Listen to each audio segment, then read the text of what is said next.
स्वागत है, अभिनंदन है।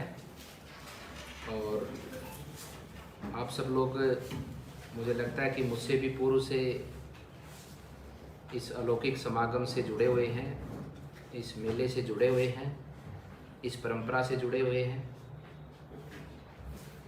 और आप सब लोग भली भांति विस्तृत रूप से इस पवित्र स्थान के प्रचार प्रसार को और इस पवित्र स्थान के आशीर्वाद को और समाज की सेवा के प्रति समर्पित इस संस्था के भाव को आप भली भांति जानते हैं।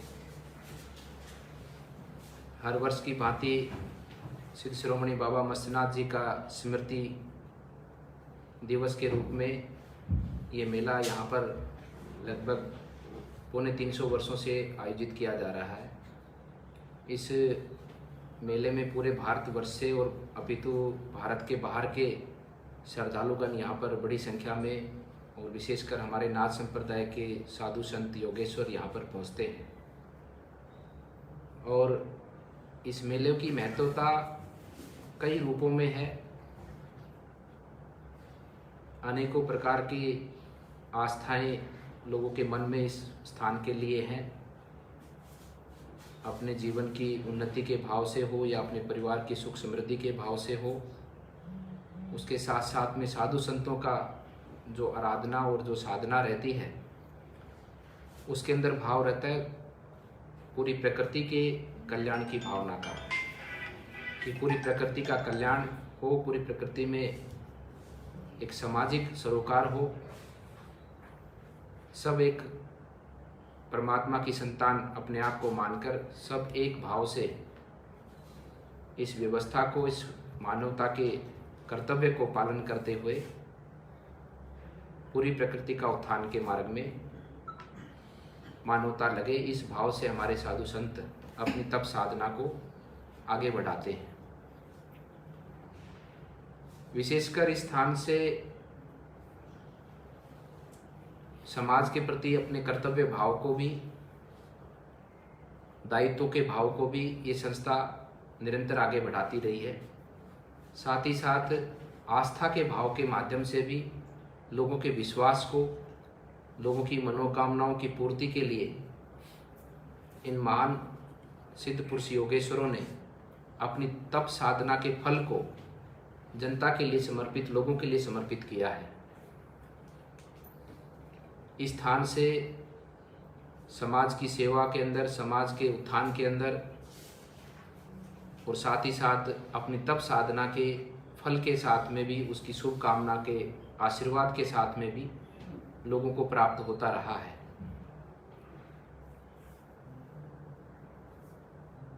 ये समागम हमारे भारत की संस्कृति, ऐसे मेले जो पारंपरिक मेले आप देखते हैं कि भारत के पौराणिक गांवों में आज भी हर गांव के अंदर मेले का आयोजन होता है। देवी देवताओं के स्थान पर, अपने इष्ट देवताओं के स्थान पर हर गांव के अंदर मेलों का आयोजन होता है। कोई छोटे स्वरूप में होता है, कोई बड़े स्वरूप में होता है। उनका एक बहुत बड़ा महत्व है अपनी संस्कृति के अंदर, अपने सनातन धर्म के अंदर उनकी स्थापना का बहुत बड़ा महत्व है। ऐसे स्थानों पर सब लोग जुड़ते हैं, पूरे गांव के लोग जुड़ते हैं, गांव के रिश्तेदार जो बाहर रहते हैं वो भी आते हैं। हम लोग देखते हैं कि हमारे एक व्यवस्था के अंदर कि हमारे शादी का कार्यक्रम हो घर के अंदर या कोई अलग और अन्य किसी प्रकार का कोई कार्यक्रम होता है, उस समय पर हमारे सब लोग आते हैं, लेकिन वो परिवार से जुड़े हुए लोग आते हैं, मित्र लोग आते हैं। लेकिन हमारे इस सनातन धर्म के अंदर, हमारे इस धर्म के अंदर ये स्थापना आदिकाल से चली हुई है कि ऐसे मेलों के कार्यक्रम के अंदर उसमें आस्था का भी प्रचार प्रसार होता है, उसके साथ साथ में समाज के अंदर भेदभाव ना हो, समाज के अंदर एक समानता हो, उसका भी प्रचार प्रसार होता है। और स्वाभाविक रूप से निश्चित है कि जो व्यक्ति धर्म की पालना करेगा, जो व्यक्ति ऐसे पवित्र स्थानों पर जाकर भगवान को साक्षात स्वरूप में मानकर वहाँ पर नतमस्तक होकर अपना प्रणाम भगवान के प्रति प्रेषित करेगा, तो निश्चित रूप से उस व्यक्ति के भाव स्वच्छ होते हैं, उसका मन स्वच्छ होता है। और इस संकल्प के साथ में उस स्थान से वो आशीर्वाद लेकर आगे बढ़ता है कि मेरे द्वारा कोई भी कार्य, चाहे वो वाणी से हो, चाहे वो कर्म से हो, और मेरे द्वारा जो भी जीवन में मेरे माध्यम से अपनी इस प्रकृति की उन्नति के लिए जो योगदान हो वो मानव जीव कल्याण के लिए हो, वो प्रकृति के उत्थान के लिए हो। ऐसा एक संकल्प और ऐसा एक विश्वास और ऐसी एक ऊर्जा ऐसे पवित्र स्थानों से जनमानस को प्राप्त होती है। और यही हमारे महान सिद्ध पुरुष योगेश्वरों का और देवी देवताओं का ऐसे मेले आयोजन हमारे समाज के अंदर होते रहे, उसी भाव से इनकी स्थापना की है। इसीलिए हम सब ने आप सबको आमंत्रित किया है। ये केवल यह नहीं कि आप सबको आमंत्रित कर कर इस मेले के प्रचार प्रसार को बढ़ाना, प्रचार प्रसार बढ़ाना हमारा दायित्व है, क्योंकि ऐसे पवित्र स्थानों पर आने के बाद में एक समाज में एक अच्छाई की स्थापना होती है। मनुष्य के, व्यक्ति के मन के भाव स्वच्छ होते हैं, उसके विचार स्वच्छ होते हैं और समाज में किसी भी प्रकार का कोई भेदभाव नहीं हो, समाज में कोई भी अगड़ा पिछड़ा नहीं हो। जिस प्रकार से हम एक परमात्मा की अपने आप को संतान मानते हैं, उसी भाव से अपने मन के अंदर भी वो विचार स्थापित करते हुए हम सबके उत्थान के साथ में, सबके उत्थान की कामना के साथ में, सबका साथ देते हुए, सबको आगे बढ़ाते हुए, सबका सहयोग करते हुए, सबके उज्जवल भविष्य की कामना करते हुए उसको आगे बढ़ाने का कार्य करें। इसी भाव से ऐसे पवित्र मेलों का आयोजन हमारी संस्कृति में किया जाता है। केवल यही नहीं कि यहाँ पर आए और अपने आराध्य देव के सम्मुख अपनी अरदास करी, उनके सामने अपनी मनोकामना की पूर्ति के लिए उनसे आशीर्वाद प्राप्त किया या हमारे उज्जवल भविष्य का आशीर्वाद प्राप्त किया। उसके साथ साथ सबसे बड़ा फल और सबसे बड़ा एक भाव और सबसे बड़ा एक संदेश इस जगह से जो जाता है, वो समाज के अंदर एक अच्छाई की स्थापना का जाता है। समाज के अंदर एक जुड़ाव की भावना का एक संकल्प हमारे अंदर उत्पन्न हो, उस भाव का संदेश यहाँ से जाता है, ऐसे मेलों से जाता है। इसलिए हम सबको ऐसे ऐसे कार्यक्रमों में आना चाहिए और वहाँ पर सब लोग आते हैं। छोटे घर के कार्यक्रम में घर के परिवार के सदस्य के लोग ही आते हैं, मित्र आते हैं, लेकिन यहाँ पर हम जिसको नहीं जानते वो भी आता है, उनसे भी हमारी जानकारी होती है। आप देखते हैं हजारों लाखों की संख्या में लोग आते हैं, लेकिन हम तो कुछ एक लोगों को ही मिल पाते हैं जिनको जानते हैं, या कोई कुछ एक लोग होते हैं जो नया मित्र हमारा बन पाता है ऐसे स्थानों पर। लेकिन उससे बड़ा अगर आप स्वरूप देखेंगे तो इतने ज़्यादा संख्या में लोग एक स्थान पर होते हैं, उनसे एक ऊर्जा उत्पन्न होती है। जो भाव मुझ में है वही भाव उनमें है।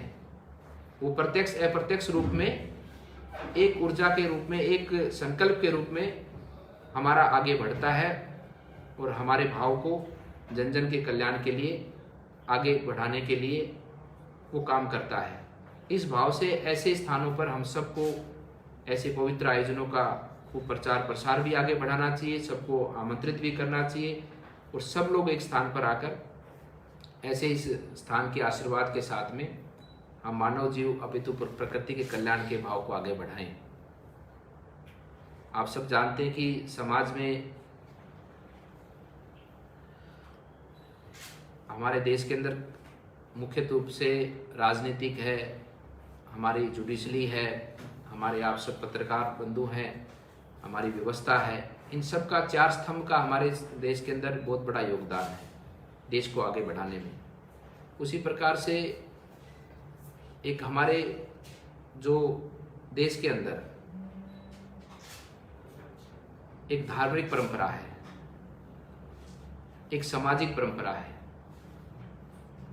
एक हमारी आर्थिक परंपरा है, उसी के साथ साथ में एक हमारी इन परंपराओं को हम किस प्रकार से आगे बढ़ाते हैं, किस प्रकार से इनको जन जन तक पहुंचाते हैं। और ये स्थान में सभी प्रकार का एक संजोग है, एक जोड़ है। इस स्थान से धार्मिक परंपरा भी आगे बढ़ती है, इस स्थान से सामाजिक परंपरा भी आगे बढ़ती है, इस स्थान से आर्थिक सहयोग की परंपरा भी आगे बढ़ती है और इस स्थान से राजनीतिक सहयोग की परंपरा भी आगे बढ़ती है। ये चारों ही प्लेटफॉर्म समाज के उत्थान के लिए हैं। राजनीतिक परंपरा भी एक समाज की सेवा करने का, देश की सेवा करने का, प्रकृति की सेवा करने का मैं मानता हूँ सबसे बड़ा प्लेटफॉर्म है। उसमें आदमी, व्यक्ति प्रत्यक्ष रूप से संस्थाएं कुछ सीमित दायरे के अंदर ही लाभ पहुंचा पाती हैं। आर्थिक रूप से कोई व्यक्ति सीमित लोगों तक ही लाभ पहुंचा पाता है, लेकिन धार्मिक परंपरा के माध्यम से व्यक्ति जन जन तक लाभ पहुंचा पाता है। सामाजिक परंपरा से व्यक्ति भी मैं मानता हूं कि एक सीमित दायरे तक ही लाभ पहुंचा पाता है, लेकिन आर्थिक परंपरा के माध्यम से, राजनीतिक परंपरा के माध्यम से व्यक्ति युगों युगों तक की पीढ़ी तक को लाभ पहुंचा सकता है। ये एक सेवा का प्लेटफॉर्म है और सेवा के प्लेटफॉर्म के भाव से इस मठ ने सदैव इन चारों स्वरूपों में रहकर पूरी निष्ठा से, पूरे समर्पित भाव से, बिना किसी महत्वाकांक्षा के अपनी सेवाओं को आगे बढ़ाया है। वो निरंतर इसी प्रकार से आगे बढ़ाता रहेगा। हम केवल आपसे हमारी इस सेवा कार्य को आगे बढ़ाने का आपसे निवेदन करने के माध्यम से आप सबको यहाँ पर बुलाया है कि आपके माध्यम से, क्योंकि जितने ज़्यादा लोग हमसे जुड़ेंगे उतने ही ज़्यादा हमारे में सेवा भाव का भाव उत्पन्न होगा, क्योंकि जितने ज़्यादा लोगों से हमारा मिलना होगा, जितने ज़्यादा लोगों के हमारे पास में आना होगा, तो जो हमारी संस्थान की सेवाएं हैं उतना ही ज़्यादा हमारी संस्थान की सेवाएं आगे बढ़ेंगी और निश्चित रूप से आप उन सब विषयों को आगे बढ़ाएंगे और निश्चित रूप से इस मेले के फल को, इस मेले के स्वरूप को और इस संस्था के सेवा भाव को जन जन तक पहुँचाने का आप सब लोग काम करेंगे। आप सबका मैं धन्यवाद करते हुए अपनी वाणी को विराम देता हूँ। धन्यवाद। अच्छा बाबा जी, अभी आपने बताया क्योंकि आपका राजनीतिक कैरियर भी है, तो कोई राजनीतिक नेता भी यहाँ पर पहुँचने की? जी बिल्कुल, हर बार आते हैं और इस वर्ष हमने अनुराग ठाकुर जी को इनवाइट किया है कुश्ती के दंगल के कार्यक्रम के लिए मुख्य अतिथि के रूप में, और उनका आना निश्चित है। 11 तारीख को आएंगे और निमंत्रण सबको जाता है। और जैसा कि आप देख रहे हैं कि इस वर्ष 10 तारीख को चुनाव का 4 राज्यों में रिजल्ट भी आना है, तो उस भाव से व्यस्तता भी है सबकी। और इस बार हमारी लोकसभा भी क्या है कि 14 तारीख को प्रारंभ होगी। पिछले 2 वर्षों में तो लोकसभा के समय पर ही मेला रहता था, तो सबको आना एक सरलता आसान रहता था, दिल्ली रहते थे तो आ जाते थे। और जैसे हरियाणा सरकार का भी बजट सेशन आज से शुरू हो रहा है, तो सब लोग आते भी हैं, लेकिन जो नहीं भी आते उनका भाव मठ के प्रति बहुत श्रद्धा और बहुत ही समर्पित भाव रहता है, क्योंकि हमारा मठ का सदैव 8वीं पीढ़ी का मैं महंत हूँ और आप सबके शुभकामनाओं के साथ में हमारा भाव जो बड़ा इस मठ का, इस परंपरा का बहुत स्वच्छ रहता है, बहुत निर्मल रहता है और केवल सेवा का भाव इस मठ का रहता है। तो सब लोग जुड़े रहते हैं। तो निमंत्रण गया है, अभी जैसे जैसे सूचना प्राप्त होगी हमारे राजनीतिक क्षेत्र से जुड़े हुए, सामाजिक क्षेत्र से जुड़े हुए हमारे संत परंपरा के महान सिद्ध योगेश्वर जो वर्तमान में अपनी तप साधना के माध्यम से जनता का कल्याण करते हैं, तो सब लोग जो पधारेंगे आप सबके सम्मुख रहेगा। तो योगी जी पूछेंगे? नहीं, देखो उनका तो चुनाव है ना। और मेले की क्या कि मेले में खुद मैं इतना व्यस्त रहता हूँ, तो इतने बड़े व्यक्ति को जो आज के समय में एक बड़े प्रदेश के मुख्यमंत्री हैं, और आखिरी दिन तो मैं समय भी नहीं दे पाता हूँ, क्योंकि हमारी जो परंपराएं उनका निर्वाह मुझे करना होता है। तो अभी तो इस वर्ष तो नहीं, लेकिन आगे कोई कार्यक्रम में आप सबके बीच में ज़रूर उनको बुलाएंगे और संभवतः अगले मेले पर उनको बुलाएंगे। जी। अच्छा महाराज जी, आपका राजनीतिक